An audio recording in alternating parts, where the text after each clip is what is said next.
Mr. Speaker, will the decades-long national news media cover-up of the brutality and the violence of abortion methods ever end?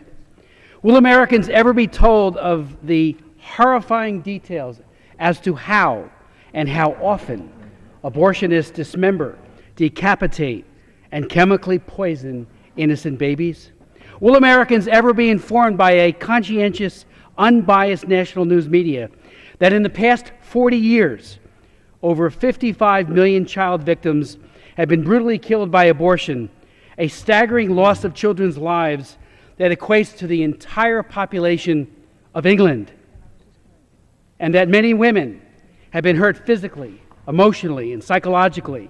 And according to the Centers for Disease Control, and this is a very conservative estimate from CDC, over 400 women have actually died from legal abortions. Will Americans ever be told that of the 55 million children, Planned Parenthood alone claims responsibility for destroying 6 million babies, and that just 2 weeks ago, a Planned Parenthood leader in Florida testified at a legislative hearing on a state initiative to protect born-alive infants, that even when a child survives an abortion, the decision to assist or kill the born-alive infant should be, quote, up to the woman, her family, and her physician. In other words, if a child intended to be aborted survives the assault, the choice to kill remains, so-called after-birth abortion. Isn't that extreme child abuse? Murdering newborns in the abortion clinic, seems to me, is indistinguishable from any other child predator wielding a knife or gun. Why isn't the child also seen as a patient in need of medical care, warmth, nutrition, and dare I say, love? Now another national media cover-up. In this case, even when a Jeffrey Dahmer-like murder trial of an abortionist named Kermit Gosnell, who ran the benign-sounding women's medical clinic, unfolds in a Philadelphia courtroom, replete with shocking testimony of beheadings, unfathomable abuse, death, and body parts in jars. To this day, the national news media remains uninterested, woefully indifferent, AWOL. Why the censorship? Why Gosnell's House of Horrors, his trial, fails to this day to attract any serious and meaningful national news reporting? Dr. Kermit Gosnell is on trial for 8 counts of murder. 1 count is for the death of a woman, a victim who died during an abortion in his clinic.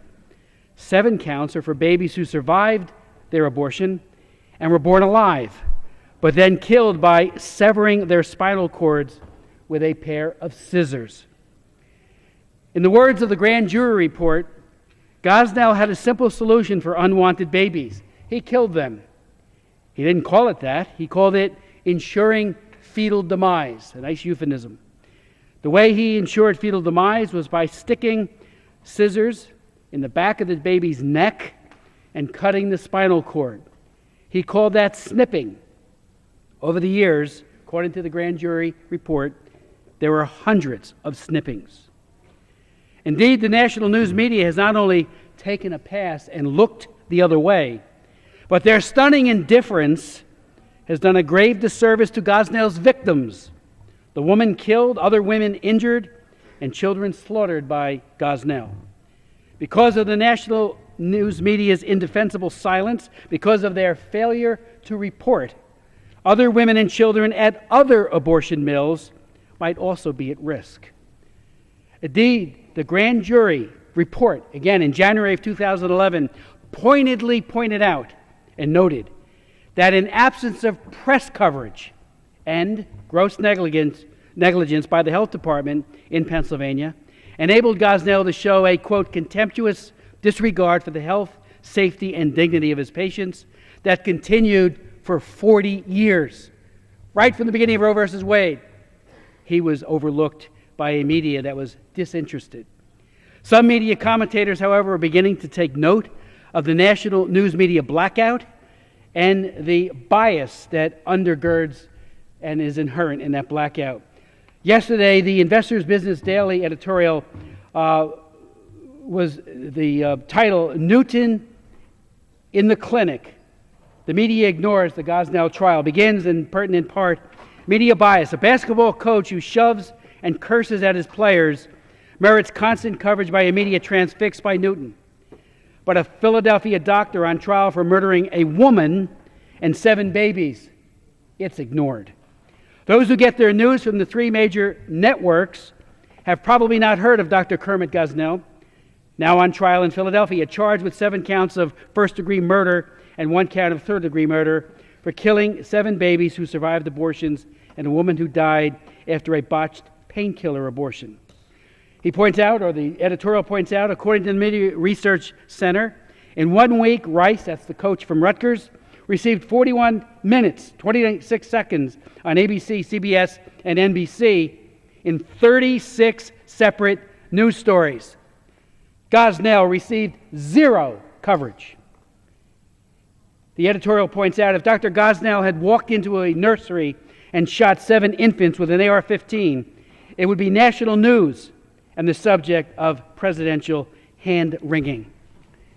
In today's edition of USA Today, columnist Kirsten Powers writes, infant beheadings, severed baby's feet in jars, a child screaming after it was delivered during an abortion procedure.